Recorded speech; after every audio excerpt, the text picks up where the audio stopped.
পুরীতে পৌঁছেই ব্যাগপত্র বাবাদের হোটেলে রেখে সকালবেলায় চলে এসেছি সমুদ্রে, কারণ আমাদের হোটেলটা 7:30 থেকে বুকিং আছে, তো সেই কারণে হাতে এখনও চাবি পাইনি।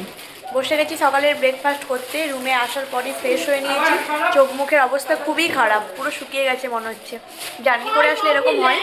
তো এখন বসে গেছি বেগুনি আর মুড়ি খেতে। তো আমরা এখন বেরিয়ে পড়েছি স্নান করতে যাব বলে, কিন্তু স্নান করতে যাওয়ার মতো কারোরই এনার্জি নেই। টিফিন করে আমরা সবাই ঘুমিয়ে পড়েছিলাম, ঘুম ভেঙে দেখি 11টা বেজে গেছে। কোন দিকে রে? ওই সোজা তো সেই জন্য ফ্রেশ হয়ে এখন বেরিয়েছি স্নান করতে।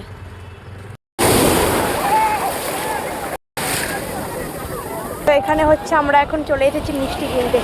দাদু হচ্ছে আমাদেরকে এখন মিষ্টি খাওয়াচ্ছে। এটা কি মিষ্টি? মদন দাম কত দিব? 5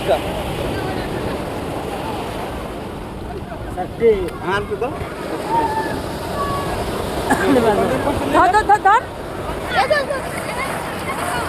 স্নান করতে এসে আমরা এখন মিষ্টি খাচ্ছি। দাদু যেহেতু মিষ্টি খাওয়াচ্ছে, ভালো খেতে। মিষ্টি খেয়ে যাও। আমার বাবা মায়ের অবস্থা, এসেই স্নান করতে চলে গেছে, তারপর এসে এখন মিষ্টি খাচ্ছে। আর আমরা এখন ঘুরে বেড়াচ্ছি। এমনি আমরা দেখতে খারাপ, তারপর আজকে স্নান করার পর তো আর চিনতেই পারা যাবে না, একটু ট্যান পড়ে যাবে, এমনি পড়ে গেছে। তো এখানে আসার পর থেকে জার্নি হচ্ছে, এমনি মুখে ট্যান পড়ে গেছে। তারপর আবার সমুদ্র জলে স্নান করছি।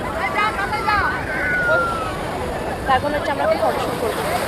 সমুদ্রের জল যতই নোংরা হোক না কেন, সমুদ্রে স্নান করতে আমার খুবই ভালো লাগে। প্রথম থেকেই আমার সমুদ্র খুব প্রিয় জায়গা।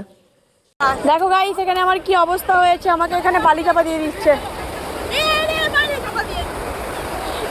আমার পাহা পুরো বালিতে ভর্তি। যা শেষ, খতম।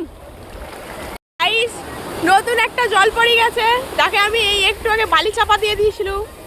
ওয়াও, তোমাকে ওয়াও ওয়াও লাগছে।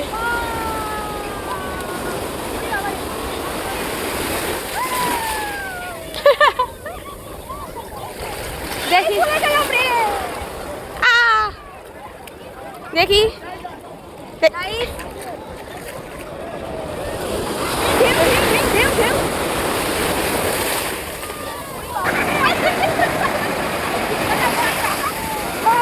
এখানে আমাদের বালিকুড়া কম্পিটিশন চলছে। বালি চাপা দেওয়া হবে বৌদিকে। মেরে বালি চাপা দিয়ে দেওয়া হবে।